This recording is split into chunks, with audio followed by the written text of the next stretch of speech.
There are aberrations that aren't fantasies, that are literally part of your daily life. They sit beside you, call themselves family, and use the respect they've earned in the community as a shield for their evil deeds and atrocities. My name is Teresa Oliver, and today, at 75 years old, I've finally found the courage to tell what happened in that wooden house where I grew up. This story has been stuck in my throat for more than 6 decades, like a thorn I could never remove. Before I begin, I want to thank you for listening. If you can, please like this video and subscribe to the channel. It gives me strength to continue telling this story that weighs so heavily. And tell me in the comments where you're watching from. I want to know who the brave souls are joining me on this difficult journey. I was born and raised in rural Virginia, in a small town with one church, a central square, and dirt roads that turned to mud when it rained hard. It was the early 1960s, a time when a child's word meant nothing, and a respected man was one everyone greeted in the square after Sunday service. Our house was a bit removed from town, a simple timber frame structure my father Joseph built with his own hands. He was a carpenter, working from dawn till dusk, building furniture and houses for the landowners in the region. A quiet man of few words, but with a look that said everything. When he looked at me and my siblings, his eyes, though tired from labor, always had a gleam of pride. My mother, Mary, was a seamstress who spent her days bent over that Singer sewing machine she treasured. She made everything from party dresses to work clothes for the farm hands. A strong woman who woke before everyone else and was always the last to bed.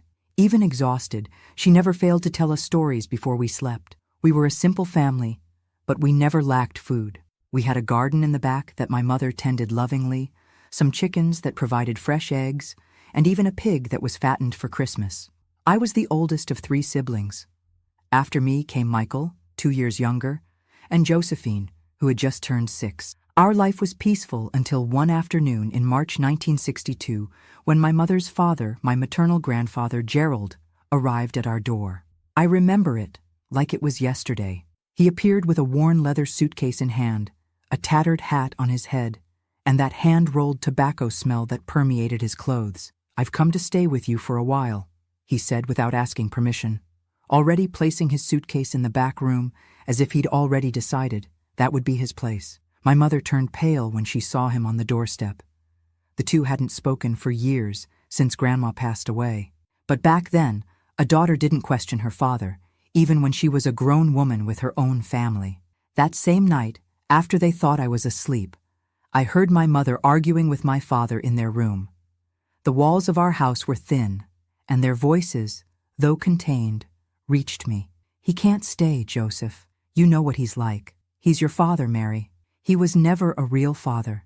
He treated my mother worse than a dog, drank away all the money he earned, and still," her voice broke, "you know what he did when he was drinking. He's old now, Mary. He's sick. Where will he go if not here? I'm afraid for the children, Joseph. Especially for Teresa. She's becoming a young lady."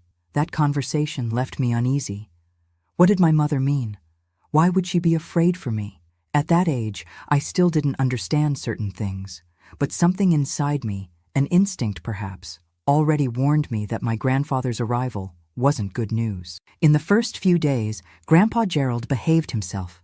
He spent most of his time sitting in the rocking chair on the porch, smoking his hand-rolled cigarettes and observing the movement with those small, sharp eyes that seemed to see through people. Sometimes he caught me looking at him and smiled in a way that gave me chills. He was a man of medium height, but seemed to occupy more space than he really had. His hands were large and rough, with yellowed fingernails from tobacco. He had a grayish mustache, always poorly trimmed, and a hoarse laugh that sounded more like a growl. My mother avoided being alone with him. I noticed this in the first few days. She always found an excuse to take me along when she needed to serve him food or bring clean clothes, and she instructed me never, under any circumstances, to be alone with Grandpa. "He's sick, Teresa," she would say, without explaining what illness it was. "He can't be trusted." Time passed, and my grandfather's behavior began to change. At first, it was small things, a complaint about the food, cursing when someone made noise while he was trying to sleep. Then came the drinking. He hid bottles of moonshine under his bed, thinking no one knew, but the smell gave him away. When he drank, he transformed. His eyes would turn red, his tongue sharper. He'd start telling inappropriate stories during dinner, make comments about my mother's body, look at me in a way that made me want to disappear. My father, always so patient, began to lose his temper. "Respect this house, Gerald," he would say firmly. "We have children here." Grandpa would just laugh in that mocking way. "You think you're in charge of something, Joseph? Mary is my daughter before she's your wife." These arguments became more frequent. The tension in our house was palpable, like we were living on a powder keg about to explode. My father, always so calm and controlled, now came home with tense shoulders, watchful eyes. On a particularly hot summer night, what my mother feared most occurred. It was January 1963. I remember well because it was shortly before my 13th birthday. My father had gone to the neighboring town to pick up lumber for a special order. My mother took advantage to go with him and do some shopping that she couldn't do in our town. They left my grandfather in charge of the house and us children, despite my mother's evident reluctance. "I'll be back before dark," she promised, hugging me tightly before leaving. "Take care of your siblings and don't listen to your grandfather." Michael and Josephine were playing in the backyard that afternoon. I was in the kitchen preparing a cake following a recipe my mother had taught me. It was a way to distract myself and to show my mother when she returned that I could help more around the house. I didn't notice when my grandfather entered the kitchen. I only felt when he approached from behind, his smell of cigarettes and moonshine invading my nostrils before his hands even touched my shoulders. "How pretty you look, Teresa," he said with that pastiness of drunks. "You're turning into a little woman." I tried to move away, remembering my mother's warnings, but he held my arm firmly. "Where do you think you're going?" "I'm just talking with my favorite granddaughter." His hot, sour breath was getting closer to my face. I felt my heart race with fear. At that moment, I knew what my mother had feared so much. "I need to check on my siblings. I'm going," I tried to say, but my voice came out weak, trembling. "They're fine out there," he responded, his rough hand now sliding up my arm in a way that made me nauseous. "Come here. I want to show you something in my room." I felt a panic I had never felt before. I knew deep in my soul that I shouldn't go with him to that back room, that I should run, scream, do anything but stay there. But he was strong, much stronger than me, and he was between me and the kitchen door. And if I screamed, my siblings might come to see what was happening.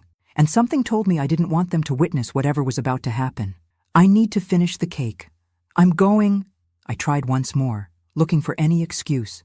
"Mother will be angry if it's not ready when she returns." He laughed in that way that chilled my spine.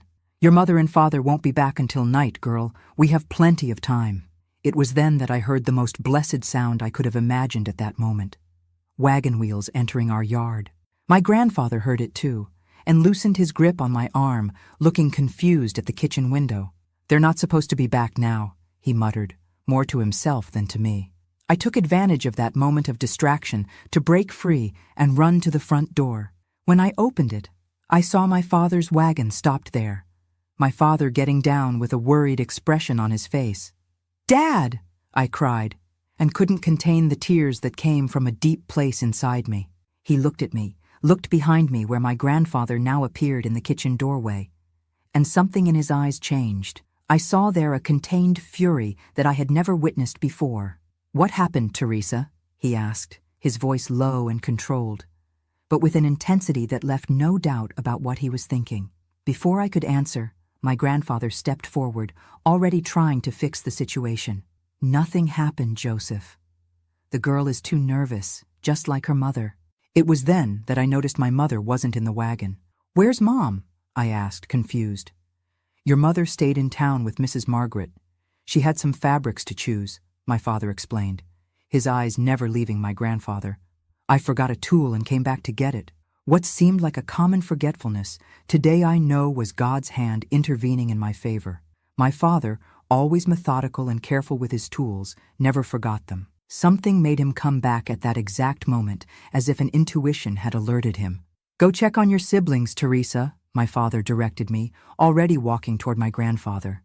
"Your grandfather and I need to talk." I ran to the backyard, my heart still beating erratically. I found Michael and Josephine playing carefree, unaware of what had almost happened in the kitchen. I kept them there, inventing games to distract them, while I strained my ears to try to hear what was happening inside the house. The voices were muffled by the distance, but I could feel that the conversation was tense. At one point, I heard something breaking, maybe a plate or a glass, followed by a heavy silence. Only much later, when I was already an adult, did my mother tell me what happened in that kitchen. My father, that man of few words but unshakable principles, confronted my grandfather about what he had witnessed, or almost witnessed. My grandfather, already drunk and arrogant as always, made the mistake of suggesting that I, a girl of almost 13, was provoking him. That was the last straw. My father, who had never raised his hand to anyone, saw red at that sordid accusation.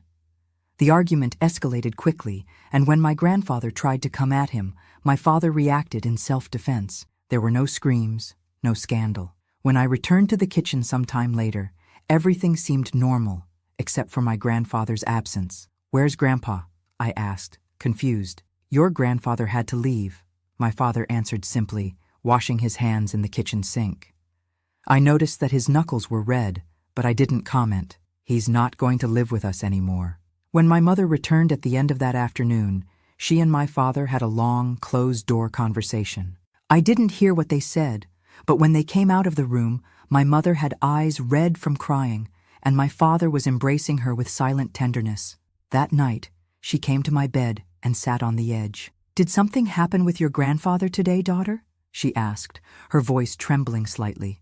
I told her, with the hesitant words of a child, what had happened in the kitchen. How he had held me, the things he had said, the fear I felt. She listened to everything in silence, silent tears streaming down her face. When I finished, she hugged me for a long time. "Forgive me, daughter," she whispered. "I should have protected you better. I should have prevented him from staying here." "It's not your fault, Mom," I replied, feeling that somehow the roles had reversed in that moment. I, still a child, consoling my adult mother. "Your father took care of everything," she said finally, wiping away her tears. "Your grandfather will never again set foot in this house, never again hurt anyone in our family." As a child at that time, I accepted that explanation without questioning too much. I was relieved to know that my grandfather had gone, that the shadow he cast over our house had dissipated. It was only many years later, already an adult, that I began to piece together what really happened that January afternoon in 1963. The sudden absence of my grandfather, the different behavior of my parents in the weeks that followed, the glances exchanged between them when someone asked about Gerald, and especially the unexpected trip we took shortly afterward to the other side of the state, where we ended up restarting our lives in a town where no one knew us. The shadow of my grandfather Gerald never again darkened our house. But what happened that afternoon marked our family forever, in ways that I only fully understood when I had my own children to protect. After that incident in the kitchen, our family entered a state of silent alertness that only those who have experienced something similar can understand.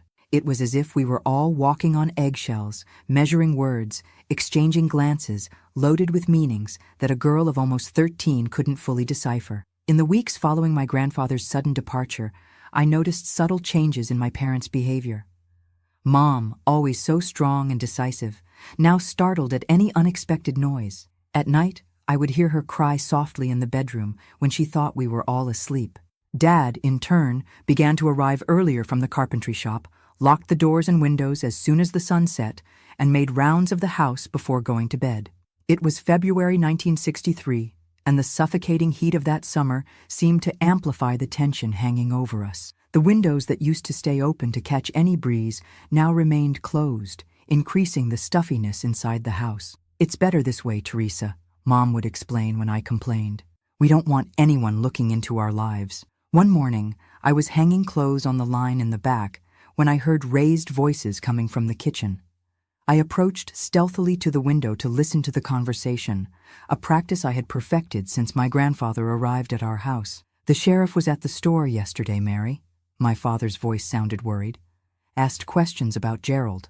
Someone noticed his absence." "And what did you say?" my mother asked, her voice almost gone. "That he decided to return to Richmond to live with Tommy, his brother. But my brother doesn't even know my father was here. If the sheriff decides to investigate, "He won't investigate," my father interrupted firmly. "Who's going to care about an old drunk who disappeared? He wasn't even from here." Those words danced in my head. He won't investigate. But then why all this worry? The apprehensive looks, the whispered conversations, the locked doors. It was on this same day that I saw Mom burning my grandfather's clothes in the backyard, clothes he had left behind when he departed.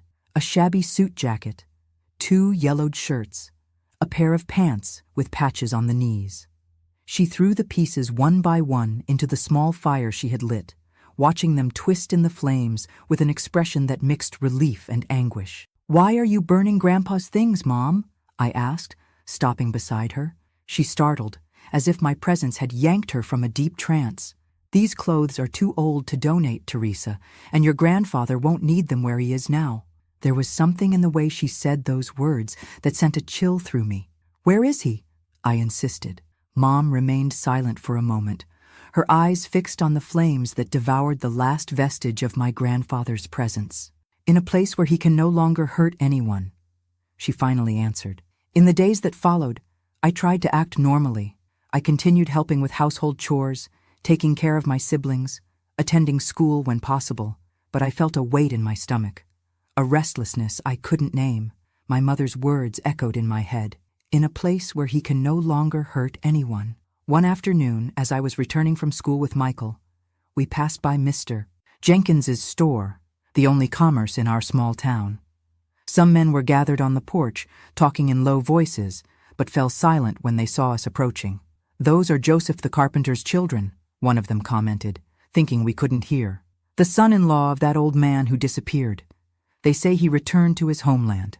Another responded, "But Muddy Joe swears he saw Joseph digging a big hole in the back of his property that same night the old man disappeared." "Shut up, Sebastian," a third man reprimanded him. "There are children listening."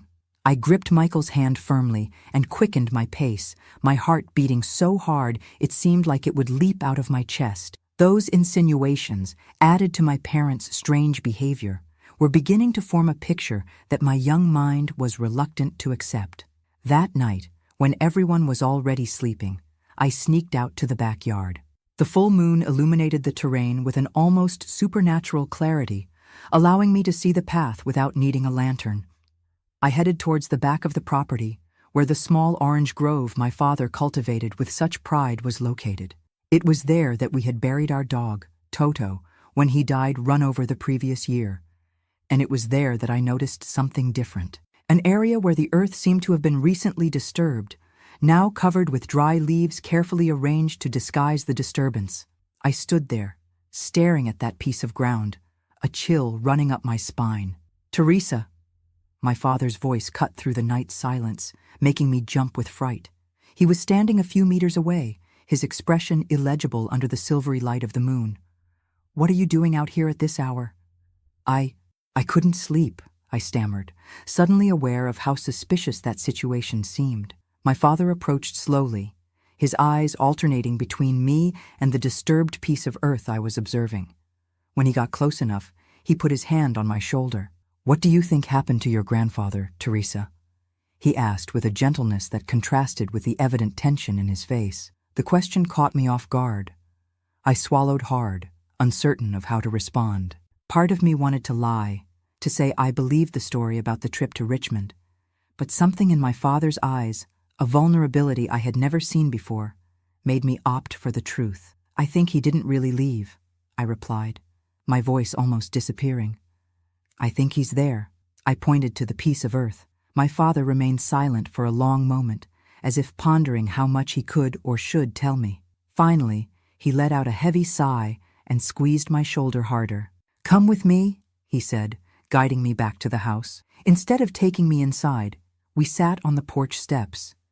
The night was warm, and the crickets sang in the nearby bushes. My father lit a hand-rolled cigarette, something he rarely did, and took a long drag before he began to speak. "There are things that happen in families that we prefer not to talk about, Teresa. Things that are better buried." He paused, looking at the small embers of the cigarette. "Your grandfather wasn't a good man. He hurt many people throughout his life. Your grandmother, your mother, and he almost hurt you." I nodded in silence, my eyes fixed on my hands clasped in my lap. That day, he continued, when I returned and saw the way you were, the way he was looking at you, something inside me broke. We always knew what he was capable of, but your mother insisted on giving him a chance. She always had that kindness that sometimes borders on foolishness.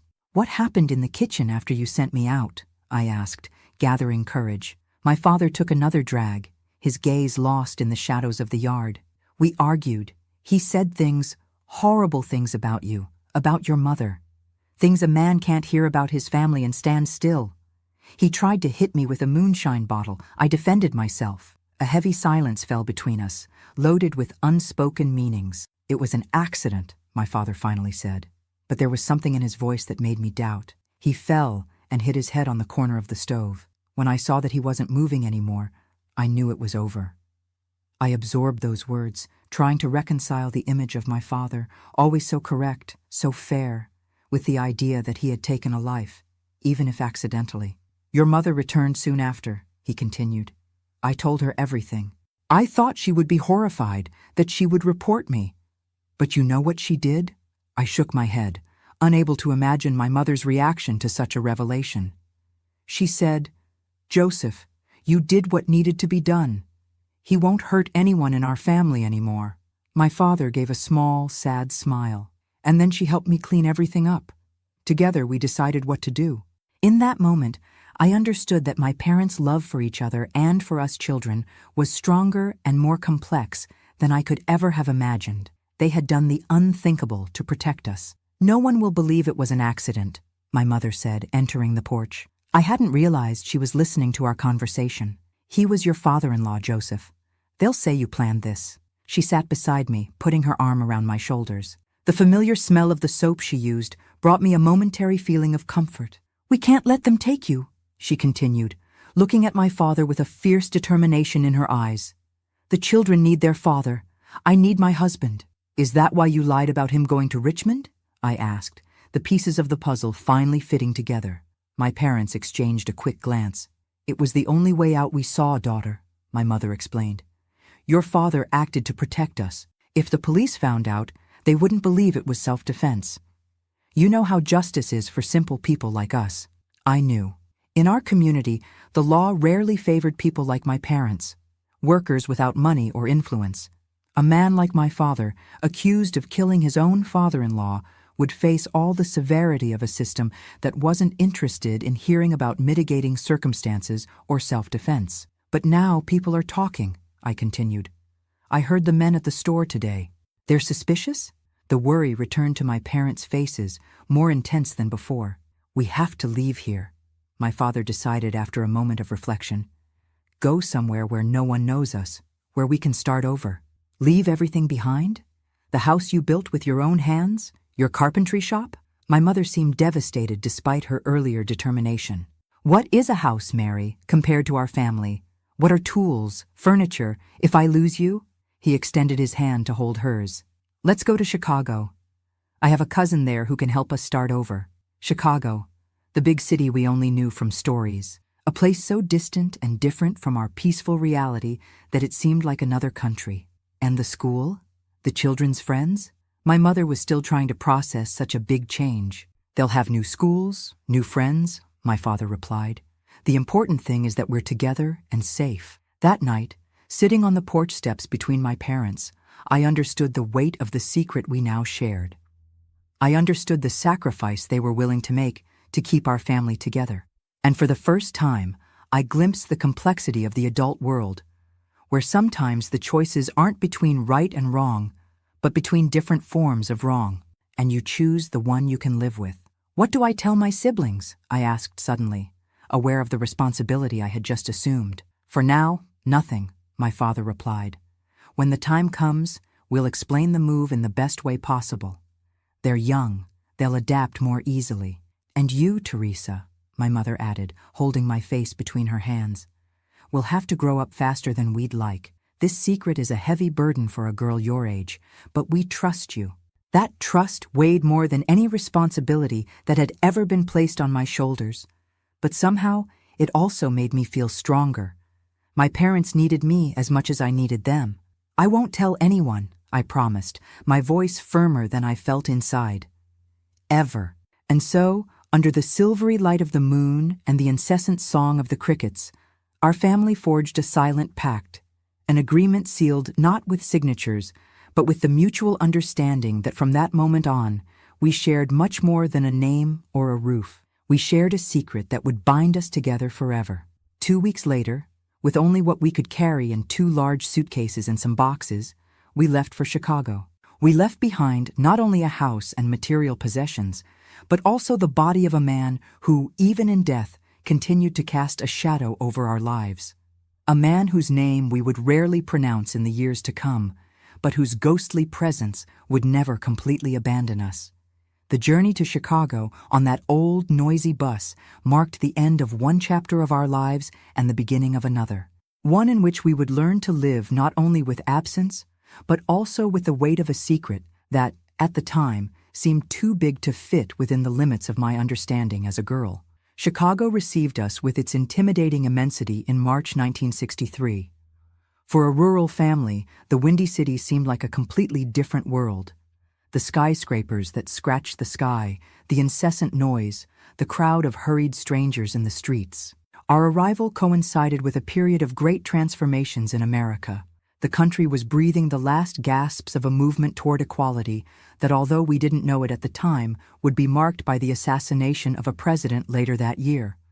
My father's cousin, Anthony, welcomed us into his home in the back of the Yards neighborhood, where many migrants like us sought opportunities. It was a simple house, squeezed between identical ones on a narrow street, but for us, it represented a new beginning. "You can stay as long as you need," Anthony said, helping my father unload our few suitcases. "I know how hard it is to start from scratch," and it was. Despite his skill as a carpenter, my father faced difficulties finding work. The city demanded specializations he didn't have, references he couldn't provide, documents that would explain the past we were trying to leave behind. "Your work record is clean, Joseph," commented a potential employer, "but there's no record at all. How has a man your age never worked formally? In the countryside, signed contracts and work permits were rarities. Businesses were closed with a handshake. Payments were made in cash, without receipts or proof. This informality that worked in the countryside became an obstacle in the city. After weeks of closed doors, my father finally got a job as a helper in a furniture workshop in Bridgeport. The salary was less than he deserved, but he accepted without hesitation. "It's enough to start," he told my mother.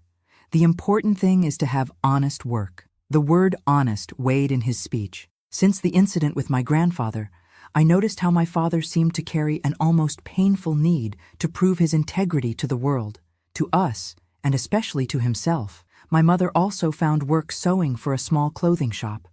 She left early and returned late, her fingers marked by pinpricks, her eyes tired from straining under weak lights. Despite the exhaustion, she always found energy to care for us and the house. I, at 13, took on even more responsibilities. Enrolled in a local public school, I divided my time between studies and caring for my siblings. Michael, then 11, adapted quickly to the new life. Josephine, only 7, would sometimes wake up crying, asking when we would return home. "This is our home now, dear," I would explain, hugging her until she fell back asleep. What I didn't say was that we would never return, that this move wasn't temporary, that we were fleeing not just from a place but from a past that would haunt us forever. Our first months in Chicago were of adjustments and difficulties. Money was tight. Homesickness for the countryside squeezed our chests. The fear of being discovered hung in the air like a storm cloud. But there were also small joys, moments of hope. A Sunday in Grant Park, a movie at the street cinema, the first time my father received a compliment from the furniture shop owner.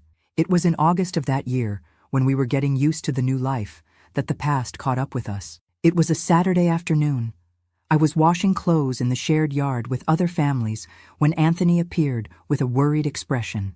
"Where is your father, Teresa?" he asked, his voice low so the neighbors wouldn't hear. "At the market with Mom," I replied, noticing his nervousness. "What happened?" He looked around, making sure we were alone. "There's a man asking about you all down at the Greek store. A guy in a suit who's not from here.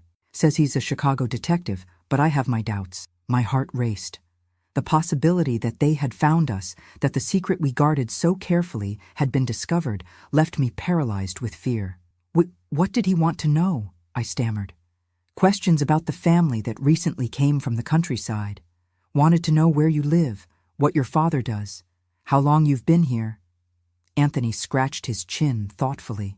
I didn't like the look of him, Teresa. Said I didn't know any new family in the neighborhood. I immediately abandoned the laundry and ran to the room I shared with Josephine. Under the thin mattress, I kept a crumpled piece of paper with the address of a man named Jenkins. Not the store owner from our town, but a friend of my father's in Richmond who promised to help us if we ever needed. Are you going out, Teresa? Michael asked, appearing at the room door while I tucked the paper into my dress pocket. I need to find Dad and Mom at the market, I replied, trying to keep my voice calm. Stay with Josephine. Don't let her leave until I get back. I ran through the narrow streets of back of the yards, bumping into people, apologizing without stopping to hear responses. The market was 6 blocks away, and the noise of vendors announcing their merchandise guided me there. I found my parents at the vegetable stand, Mom examining tomatoes while Dad held a bag already half full. The scene was so common, so normal, that for an instant I hesitated to break that moment of peace with more news. Dad, I called, approaching breathlessly. I need to talk to you now. Something in my tone must have communicated the urgency, because my father immediately handed the bag to my mother and led me away from the crowd. I told him about the man searching for us, repeating Anthony's words exactly. My father's face paled. Are you sure he said he was a detective, Teresa? That's what Anthony said, but he thinks the man was lying. My parents exchanged glances. There was a silent communication between them, developed over the years, that I still couldn't fully decipher. We're not going back home right now, my father decided.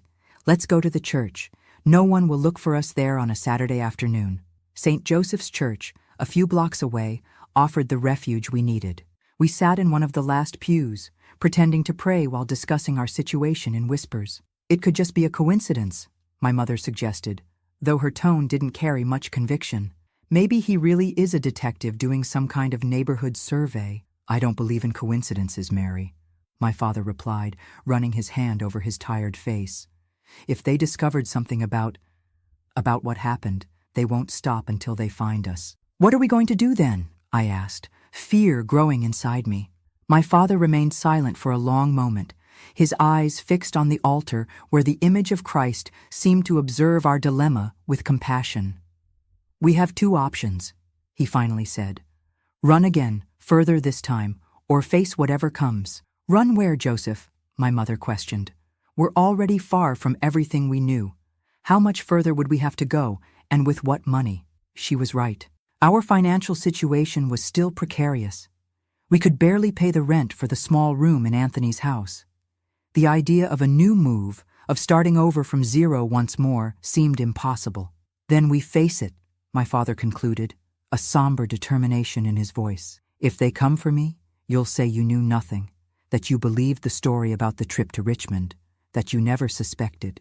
No! I exclaimed louder than intended, attracting disapproving looks from a lady praying a few pews ahead. I won't lie like that, I continued in a lower voice. Teresa, my father held my hands between his. If necessary, that's exactly what you'll do. For your mother, for your siblings, a family without a father is already difficult. Without a father, and with the mother imprisoned as an accomplice, would be unbearable. The tears I was trying to contain finally rolled down my face. But you didn't do anything wrong, Dad. It was defense. He wanted to hurt me. Justice doesn't always see things as they really are, daughter, my father replied with a sad smile. Especially for people like us. We left the church when the sun was already setting, spreading orange tones across the Chicago sky. We walked not to Anthony's house, but to a small hotel near Union Station, where my father paid for a room using almost all the money we had saved. We'll stay here tonight, he explained. Tomorrow, if there's no danger, we'll return. If there is, he didn't complete the sentence, but we all knew what it meant. If there was danger, my mother, my siblings, and I would leave, perhaps to Richmond to look for that Jenkins, while my father would stay and face the consequences of what he had done. The room was small, with a double bed where my parents would sleep and a mattress on the floor for us children. Michael and Josephine, confused by the sudden change of plans, fell asleep quickly, exhausted from the day's emotions. I, however, remained awake, pretending to sleep while watching my parents talking in whispers by the window. "If they take me, Mary, don't tell the children the truth," my father was pleading. "Say I went away on business, that I'll be back soon. When they're older, perhaps." "Don't talk like that, Joseph," my mother interrupted him, her voice breaking. "No one is going to take you anywhere. What you did for us, to protect your family. You have no guilt in this." "But I do, Mary," my father responded, so low I could barely hear. "I do have guilt." Those words hit me like a punch to the stomach. I held my breath, trying not to make any movement that would reveal I was awake. "What do you mean?" my mother asked, the same confusion I felt evident in her voice. When I came back that day and saw how he was with Teresa, something inside me broke. We argued, yes. He tried to hit me with the bottle, that's true, but when he fell, when I saw him on the floor, still breathing, my father paused, and even in the dimness of the room, I could see how his shoulders trembled. "I could have called for help, Mary. Could have taken him to the hospital in St. Lucia, but I didn't. I stood watching him bleed out, thinking of everything he had done to you in your childhood, everything he almost did to our daughter, and I did nothing." A heavy silence followed that confession. My mind was trying to process what I had just heard. My father, the most honest and upright man I knew, admitting that he had let my grandfather die when he could have saved him. It wasn't direct murder, but neither was it the accident he had described. "I forgave my father for everything he did to me, Joseph," my mother finally responded. "I forgave because I thought it was the right thing to do, that God expected this from me. But you know what I learned? That forgiveness is not the same as giving new opportunities for someone to hurt you. That sometimes protecting those we love requires difficult decisions." She held my father's face between her hands. "What you did or didn't do doesn't change who you are to me, to our children. You're a good man, Joseph. A man who would do anything to protect his family. And for that, I love you even more." My father lowered his head, tears now freely running down his face. "I don't deserve you, Mary." "Yes, you do," she responded firmly. "We deserve each other, and we'll overcome this together, as we've always done." I closed my eyes, pretending to sleep when they looked in our direction. That revelation changed everything, and at the same time, nothing. My father had allowed a man to die, but he had done it to protect us. It was wrong, but understandable. It was condemnable, but also, in some way, just. The next morning, we woke to knocking at the door. My father, who had probably barely slept, answered cautiously. It was Anthony. "False alarm, buddy," he said, entering the small room. "The man wasn't specifically looking for you. He's investigating a scam that's been happening with newly arrived migrants in the city. Already caught 3 families in the neighborhood." The relief we felt was so great that my mother sat down on the bed, her legs weak. My father hugged Anthony tightly, thanking him repeatedly. "How did you find out?" I asked, still suspicious after everything I had heard the night before. "The Greek told me this morning. The man came back to the store and explained better what he was looking for. Some crook has been posing as an employment agent, promising work to newcomers, collects an advance fee, and disappears with the money." We returned to Anthony's house that same morning, an enormous weight lifted from our shoulders. The ghost of the past that seemed to have caught up with us was in fact just a coincidence, a false alarm. But that episode, and especially the confession I heard my father make to my mother, changed something in me. I understood that the revenge my father had taken against my grandfather, not an act of direct violence, but a calculated omission, had brought a form of justice that the legal system probably would never provide. And I realized that even carrying the weight of that decision, he managed to move forward, to be a good father, a good husband, an honest man in all other aspects of his life. In the days that followed, I noticed my father watching me closely, as if trying to decipher if I had heard that conversation. I never mentioned the matter, neither at that moment nor in the years that followed. It was one more secret to keep, one more burden to share in silence. Our life in Chicago slowly established a new normal. My father, with his undeniable talent, was soon promoted from helper to lead carpenter. My mother managed to set up a small sewing studio in the back of the house we rented when we could finally leave the shared housing with Anthony. I finished basic studies and, encouraged by my parents, who always valued education, continued until I graduated as a teacher. Michael followed in my father's footsteps, learning the carpentry trade.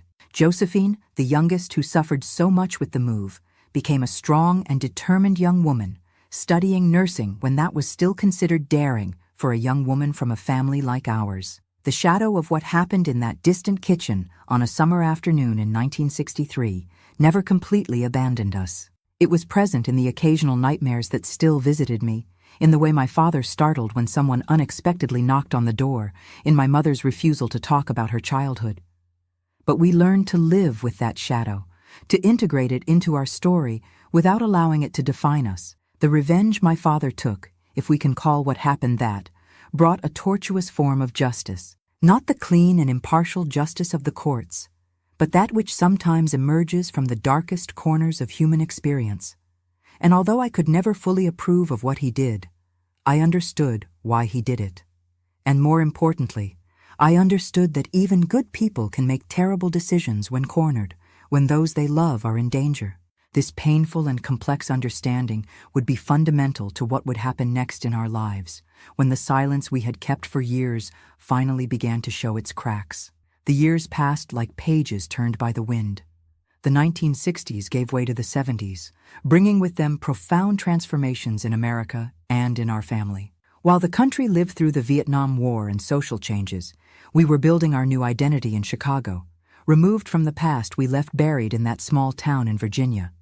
In 1973, 10 years after our arrival in the city, I was already a young teacher of 23, giving classes in elementary school in a public school in back of the yards. My days were filled with lessons in English and math, notebooks to correct, and the smiles of the children who called me Miss Teresa with an admiration that warmed my heart. Our family had prospered modestly. My father, with his exceptional skill in carpentry, managed to open his own small workshop where he worked with Michael, my brother, who was then 21. My mother maintained her sewing studio, now with 2 assistants. And Josephine, at 17, was studying nursing at a technical school, determined to follow a profession that would allow her to help others. Apparently, we had left behind the traumatic event that forced us to flee. We rarely talked about my grandfather or about what happened that summer afternoon in our old house. It was a tacit agreement among us. Move forward, look to the future, don't stir up wounds that seemed healed. But silence has its own weight. With time, it transforms into something tangible that occupies space, that infiltrates everyday conversations, that creates invisible barriers. And it was this silence that began to show its cracks on a Sunday afternoon in July 1973. We were all gathered for Sunday lunch, a tradition we maintained religiously. The plentiful table, the animated conversations, the radio playing softly, Johnny Cash in the background, a scene of family normality that we so cherished. It was then that Josephine, always the most direct among us, brought up the subject we had been avoiding for so long. "Dad," she began, placing her fork beside her plate, "why do we never visit our town? Why don't we have contact with anyone from there?" A heavy silence fell over the table. My father, now with gray hair at his temples, exchanged a quick glance with my mother. "There's nothing there to visit, Josephine," he replied after a moment, his voice deliberately casual. "But it was our land," she insisted. "I have vague memories of the house, of the backyard with the orange trees. I remember the school, the little friends. Why did we leave there so suddenly? Why do we never talk about it?" Michael, who normally stayed away from difficult conversations, surprisingly entered the discussion. "I wonder about that too sometimes. I have flashes of memory. The river where we fished, the fields where we ran. It was a good life. Why did we leave everything behind?" My parents exchanged another look, longer this time. I saw the conflict in my father's eyes, the desire to protect his children from the truth, fighting against the recognition that they deserved to know. "It was a difficult decision," my mother intervened, trying to ease the tension. "But Chicago offered better opportunities for all of you. Look where we've come. Teresa a teacher, Michael with talent for carpentry, you studying nursing. That wouldn't be possible there. There's something more, isn't there? Josephine continued, her perceptive eyes fixed on my parents' tense faces. Whenever we touch on this subject, you change the conversation. It's as if there's a ghost sitting at the table with us. I swallowed hard, feeling the weight of that secret I had carried for so many years. I knew the truth, or at least part of it. Since that night in the cheap hotel near Union Station when I heard my father's confession. But I had respected the silent pact of our family, never revealing what I knew. Josephine, my father finally spoke, his voice lower than normal. There are things from the past that are better left in peace. Why? She insisted, determination shining in her young eyes. What can be so terrible that we can never talk about it? We're a family. Families shouldn't have secrets like this. A bitter laugh escaped my father's lips, surprising everyone. Families are built on secrets, daughter. On the things we choose not to see, not to say, not to remember. It's what keeps us together sometimes. That's not healthy, Dad. Michael intervened with a maturity that surprised me. Whatever happened, we've been carrying this weight together for years, even without knowing exactly what it is. Maybe it's time to bring it to light. My father looked at each of us slowly, as if memorizing our faces. Then, after a long sigh, he gestured for my mother to pour more wine, the cheap wine we bought for special occasions. You're right, he finally admitted. You're adults, or almost. You deserve to know. Joseph, my mother warned, fear evident in her voice. Are you sure? He nodded gravely. Mary, we can't run from this forever. The past is always catching up to us, no matter how fast we run. And so, that Sunday afternoon, sitting at the lunch table with the remains of pot roast still on our plates, my father began to tell the story that I partially knew.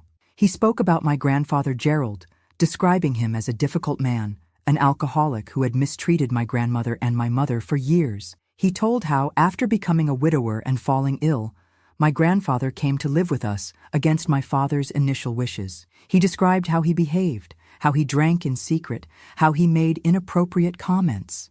Your mother insisted we should welcome him, my father explained, his gaze fixed on the wine glass. She always had a heart bigger than resentment. My mother, sitting beside him, held his hand on the table while silent tears streamed down her face. It was the first time I saw her cry openly about this subject. What happened next, Dad? Michael encouraged, when my father made a long pause. Your grandfather? He hesitated, looking quickly at me. He wasn't a trustworthy man around women, especially young ones. I felt a tightness in my chest. It was different hearing this story being told aloud like this to people who didn't know.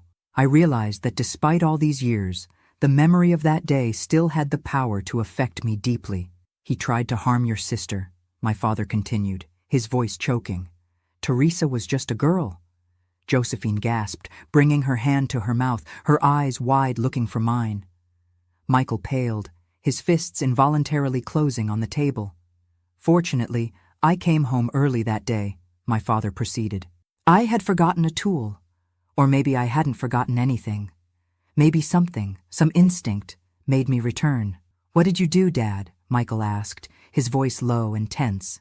My father took a sip of wine before answering. We argued. It was violent. He was drunk. He tried to hit me with a bottle. In the confusion, he fell and hit his head on the corner of the wood stove. My mother sobbed softly, and my father squeezed her hand harder. Did he die? Josephine asked directly, her nurse's eyes already assessing the severity of such an injury. Yes, my father responded simply. It was instantaneous. It was a lie. I knew that, but I understood why he told it. Some truths are too heavy to be shared completely, even with those we love. It was an accident, my mother added quickly. Your father was just defending me, defending our family. Then why didn't you tell the police? Michael questioned, confusion evident on his face. If it was self-defense? My father gave a dry laugh, without humor. Self-defense for people like us? A country bumpkin without education, without money for a lawyer, against whose word? Who would believe that the drunk old man was at fault? Who would care about what he tried to do? It was the sad reality of justice in America at that time, and perhaps still today. The law wasn't equal for all. For simple people like us, A courtroom could easily be more an arena of injustice than of redemption. "And what did you do then?" Josephine asked, her voice now softer, understanding. My mother answered this time. "We did what needed to be done. We protected our family. We told everyone that my father had decided to return to Richmond, to my brother's house." "And the body?" Michael asked hesitantly. "We buried it in the back of the property, in the orange grove," my father admitted, his eyes fixed on the tablecloth. "We did what we thought was necessary to keep the family together and safe." A heavy silence fell over the table. The radio continued playing softly, a cheerful song that cruelly contrasted with the gravity of the moment. Outside, life went on. Children playing in the street, neighbors talking, the city pulsing around our small island of painful revelations. "That's why we left there," Josephine concluded, not as a question, but as a statement. "We were running away. We were starting over," my mother gently corrected. "There's a difference." We all remained silent for a long moment, each processing in our own way that revelation. It was as if a fundamental piece of the puzzle of our family history finally fit in, making visible an image we had previously only intuited. "Teresa," Michael turned to me, frowning. "Did you know all this?" All attention turned to me. I felt the weight of those curious, confused, perhaps even accusatory looks. For so many years, I had carried that secret, being the silent accomplice of my parents. "Yes," I finally admitted. "I knew. Not everything, not immediately, but I pieced it together over time." "And you never told us?" Josephine's voice carried a tone of hurt. "It wasn't my story to tell," I replied, searching for the right words. "And you were so young. Mom and Dad wanted to protect you from this burden." "How was it?" Michael suddenly asked, his eyes meeting mine with intensity. "How was it that day when he tried?" I felt a knot forming in my throat. I had never told this part in detail, not even to my parents. It was a memory I kept locked away, wrapped in layers of protective silence. It was frightening," I began, finding the words difficult to form. "He came into the kitchen when I was alone. He had been drinking, said things a girl shouldn't hear, tried to take me to his room." My voice failed, and I felt my mother's hand cover mine on the table, giving me strength to continue. "When Dad arrived, it was like an angel had appeared. I never felt so much relief in my life." "I'm sorry, Teresa," Josephine said, tears now flowing freely down her young face. "I'm sorry you went through this alone all these years." "I wasn't alone," I replied, looking at my parents. "I never was." Michael, always the most reserved of us, got up abruptly and walked around the table. To my surprise, he hugged our father tightly. A man-to-man embrace, loaded with a new understanding. "Thank you for protecting our family, Dad," he said, his voice breaking. "I don't know if I would have had the same courage." My father, visibly moved, returned the embrace tightly. "Any father would have done the same, son." When Michael stepped away, Josephine also stood up and hugged first me, then our parents. It was as if that revealed secret, instead of separating us, had created a new kind of union between us, more honest, deeper. "Does this change anything?" my mother asked anxiously when we all sat back down. Do you see us differently now?" "I only see more clearly who you've always been," Josephine replied, with a wisdom beyond her years. "Parents who would do anything to protect their children." "But there's one thing I don't understand," Michael commented, frowning. "If it was so long ago, and if it was justified as it seems, why are we still hiding this? Who could harm us now?" My father sighed deeply. "It's not that simple, son. The law has deadlines, prescriptions, and all that. But a case like this, involving a hidden body, I don't know if we'll ever be truly free of it. Besides," my mother added, "it's not just the law that concerns us, it's the judgment. People talk, invent stories, and even if they understood, we would still be that family. Can you imagine how that would affect your lives, your jobs, your futures?" It was true. In 1970s America, a story like this could destroy reputations, close doors, create impossible stigmas to overcome.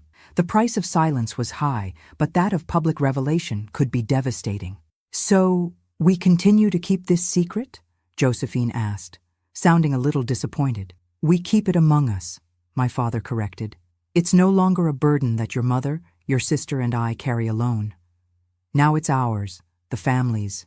And perhaps it's lighter this way, shared. That afternoon marked a profound transformation in our family dynamics.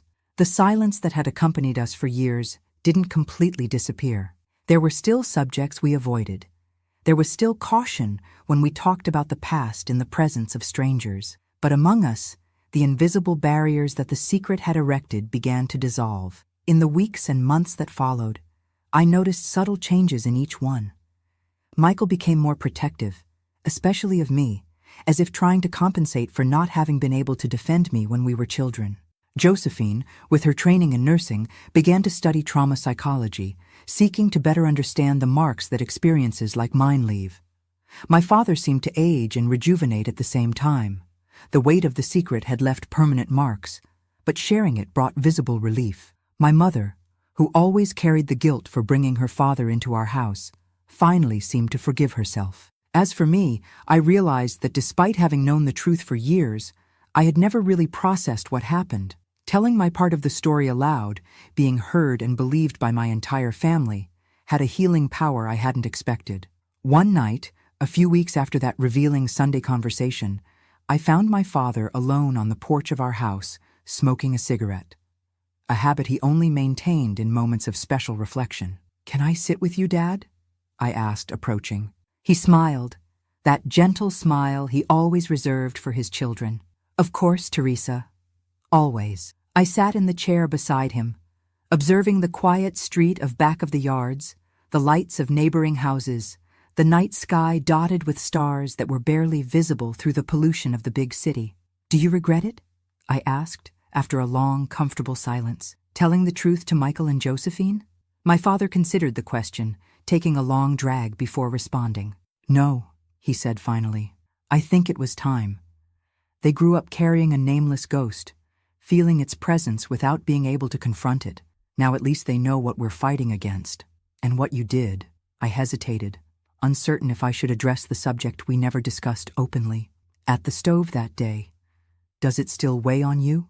He looked at me, surprise and understanding mixed in his gaze. It was the first time I had given indications of knowing more than I should. "You heard," he stated, not as an accusation, but as an acknowledgement. "That night at the hotel, when we thought someone was looking for us, I confirmed. You were talking. You thought I was asleep." My father sighed deeply, putting out the cigarette in the small metal ashtray. "Always too observant for your own good, since you were small." We remained silent for a moment, the weight of that revelation hanging between us. "It weighs," he finally answered my question. "Every day. Not for him, I never felt guilt for him, but for myself. For what that decision did to me, for the mark it left on my soul." "Do you think God forgives you?" The question came out before I could think better. In our family, religion had always been more a matter of tradition than deep faith. But at that moment, it seemed important. "I don't know if it's forgiveness I need," my father responded thoughtfully. "I think it's more understanding. And if there's anyone who understands the motives of the human heart, it must be God." He turned to me, his eyes meeting mine in the dimness of the porch. "And you, Teresa? Do you forgive me for not arriving earlier? For dragging you away from everything you knew? For all these years of secrets?" I felt unexpected tears forming in my eyes. "There's nothing to forgive, Dad. You saved me that day, saved all of us." And there, under the starry sky of Chicago, on a simple porch of a house in back of the yards, I felt that a cycle was closing. The silence we had kept for years had finally found voice, not in public confessions or legal judgments, but in the sacred intimacy of a family that chose to face its past together. The ghost of my grandfather, who for so long had haunted our dinner table, was beginning to lose its strength. It wouldn't completely disappear. Some shadows are permanent. But now it was just that, a shadow, no longer a palpable presence controlling our lives. As America slowly walked toward a political aperture that promised more freedom, our small family also found its own process of aperture and redemption. And in that moment, with my father's hand holding mine, I knew that regardless of what the future held, we would face it together, without more secrets, without more silences, the peace we finally found. The years unfolded like a patchwork quilt after that porch conversation. some dark pieces, others bright, all sewn by the same thread of truth that now united our family. America of the 70s was changing slowly, and we changed with it, each in their own way. In 1975, 2 years after we revealed our family secret to Michael and Josephine, my life took an unexpected turn.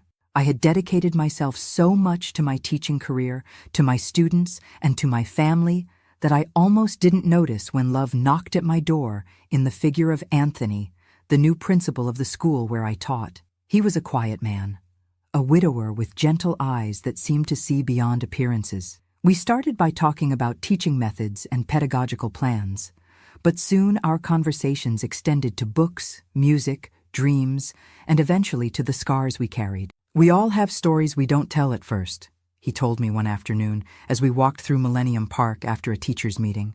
"I can see that you carry one." In another time, I would have retreated from this observation. I would have erected walls, changed the subject, created distance. The trauma of my adolescence had taught me to distrust male curiosity, to interpret any interest as potentially dangerous. But something about Anthony, perhaps the respectful way he maintained distance or how he never pressed for answers, made me trust him. After months of growing friendship, I told him my story. Not all at once, not in excessive detail, but little by little, testing his reaction to each new revelation. "Your family did what they needed to do to survive," was his only comment when I finished the narrative, without judgment in his voice, only understanding. In certain situations, there are no perfect choices, only the possible ones. We married in a simple ceremony in January 1976. My father, then 56, walked me down the aisle with a pride he could barely contain.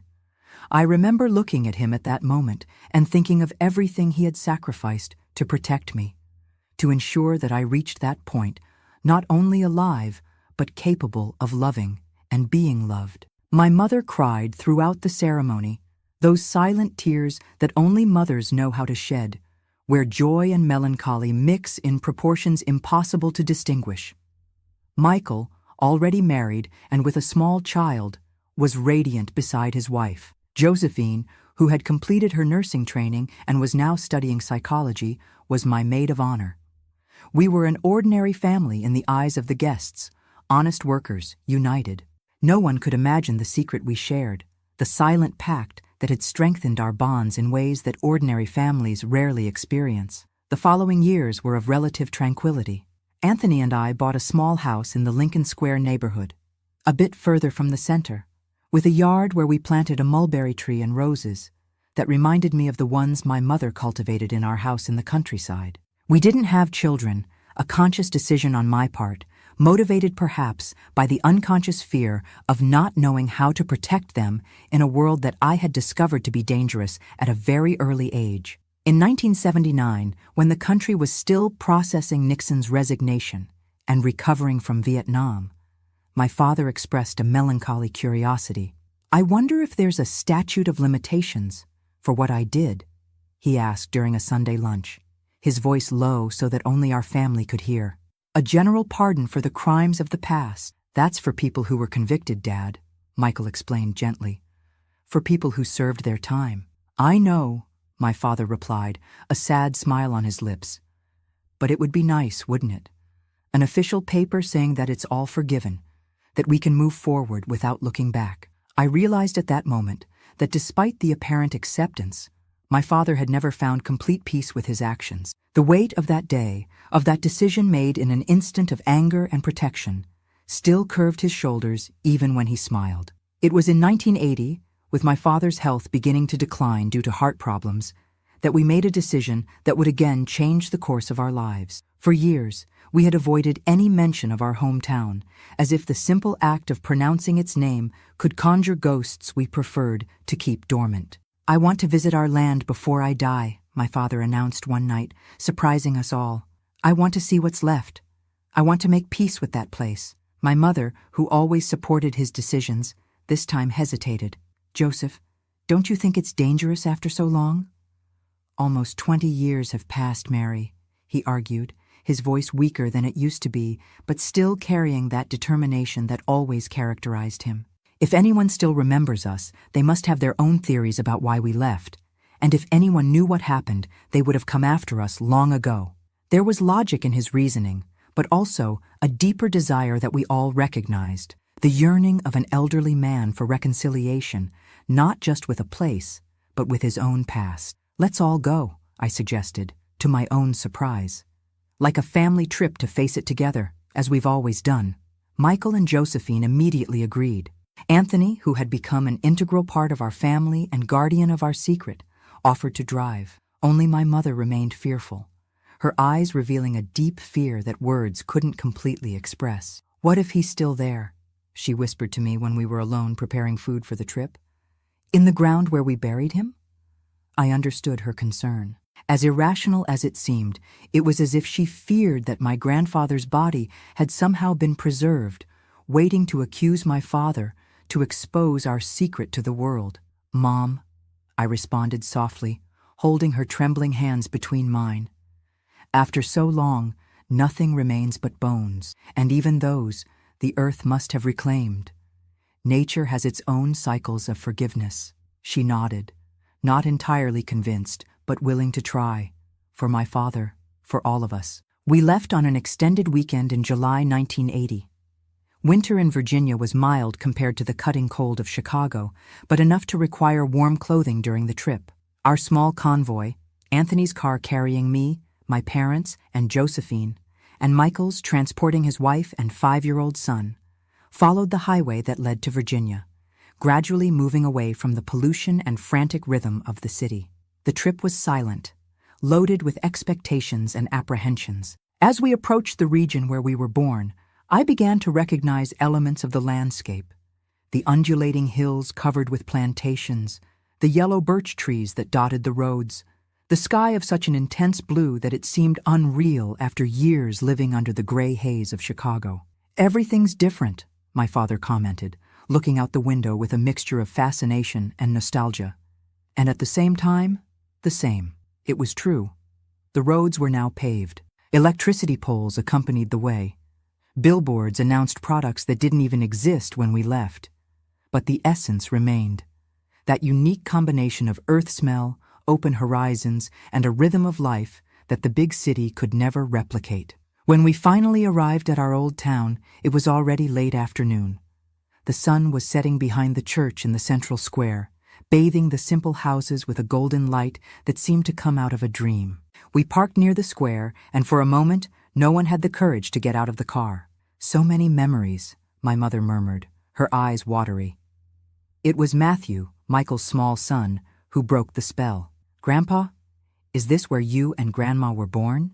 he asked, with the innocence characteristic of children. "Can I see where your house was?" My father smiled, a new determination appearing in his gaze. "Of course you can, my little one. Let's all see." Our old house was about a mile from town, on a dirt road that now seemed much shorter than in my childhood memory. When we saw it, we all fell silent. The simple brick construction was still there, now painted a faded yellow instead of the blue we knew. The yard where we played had been fenced in, and the orange trees, including the one under which my grandfather had been buried, had been replaced by a small garden. "Someone lives here?" Michael stated the obvious, noticing clothes hanging on the line and a child's bicycle leaning against the porch. "We can't just invade the property," Josephine observed, always the most cautious of us. We were about to discuss what to do when the front door opened and a middle-aged woman appeared, wiping her hands on her apron. She observed us with the natural suspicion of someone who sees strangers, stopped in front of her house. "Can I help you with something?" she asked, keeping her distance. My father stepped forward, taking off his hat as a sign of respect. "Good afternoon, ma'am. Sorry to bother you. My name is Joseph Oliver. This was our house many years ago, before we moved to Chicago. We're just revisiting some memories." The woman's expression immediately changed from wariness to surprise, and then to something like recognition. "Oliver, the carpenter?" she asked, approaching the gate. "My husband bought this property in '64 or '65. Talked a lot about you all, said you left suddenly that no one understood why." My heart accelerated. This was the moment we feared. Questions for which we had no acceptable answers. "A job opportunity in Chicago," my mother intervened smoothly. Difficult decisions, but necessary. The woman nodded, apparently accepting that explanation. My husband got the house and part of the furniture, said they were the best he'd ever seen, made by blessed hands. My father smiled genuinely, touched by the compliment. I remember your husband, honest man, paid a fair price for the property. It was a white lie.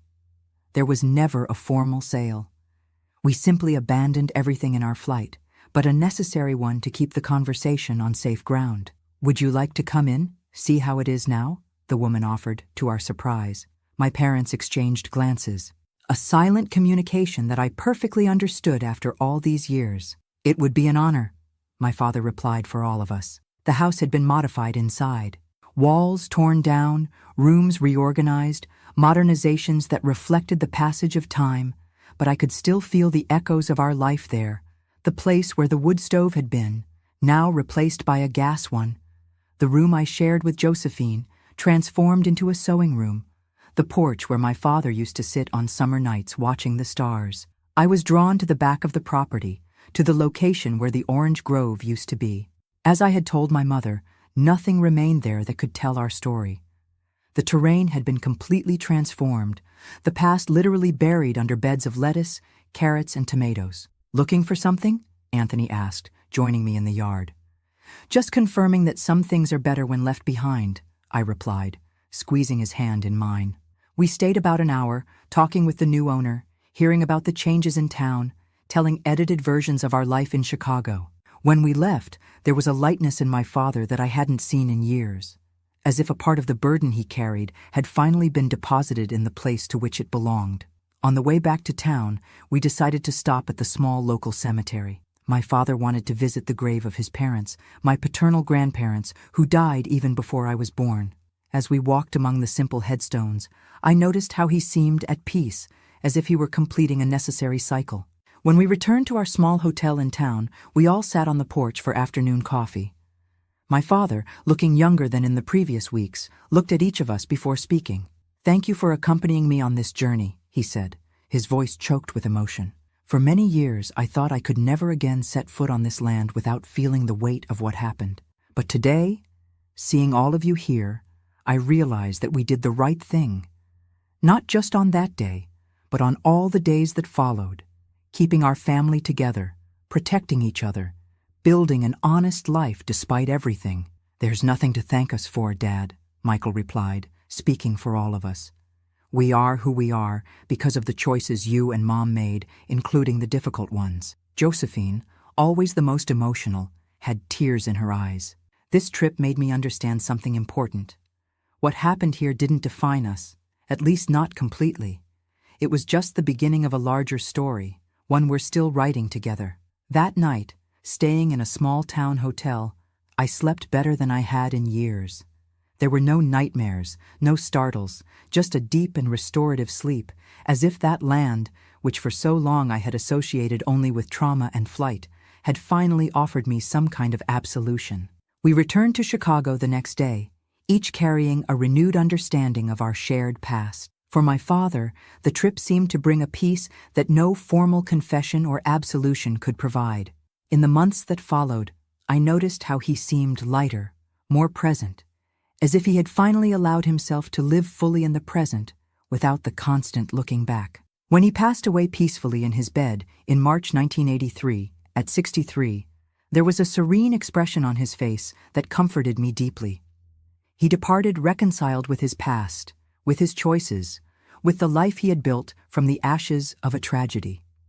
At the funeral, as I watched the coffin descend into the earth, I thought about the many layers of our family history, about how one act of violence almost destroyed a girl, and how another act of violence, terrible but necessary, ended up saving her. About how secrets can be both prisons and protections, about how forgiveness of oneself, of others, of life, is perhaps the most important work we do as humans. My mother survived my father by almost a decade, keeping herself active and present in the lives of the grandchildren she loved so much. When she departed in 1992, it was as if a final chapter had been closed. She was the last person who had been present in that kitchen on that fateful day that altered the course of our lives. Today, at 75, I am the final guardian of this story. Michael left us 5 years ago, victim of the same heart problem that took our father. Josephine lives in Virginia, dedicated to her patients and to volunteer work with women victims of violence, a direct legacy of our own family experience. I finally decided to share our story, not to shock or scandalize, but because I believe there are important lessons in it about protection, about family, about how the choices we make in moments of crisis can echo through generations. If you've come this far on this journey with me, I want to thank you from the bottom of my heart. It's not easy to revisit these memories, but I feel it's necessary. If this story touched you in some way, I ask that you like this video and subscribe to the channel. Each new subscriber gives me strength to continue sharing these real-life stories that often remain hidden behind smiles in yellowed photographs. The past cannot be changed, but it can be understood, accepted, and eventually forgiven. That's what my father learned on that last visit to our hometown. That's what my mother practiced silently every day by accepting her own father despite everything. And that's what I try to do now by sharing our story with you. Because in the end, I believe that the peace we finally found didn't come from forgetting or denial, but from the courage to look the past straight in the eye, to accept its shadows and its lights, and to consciously choose to move forward, transformed, but not defined by what we left behind.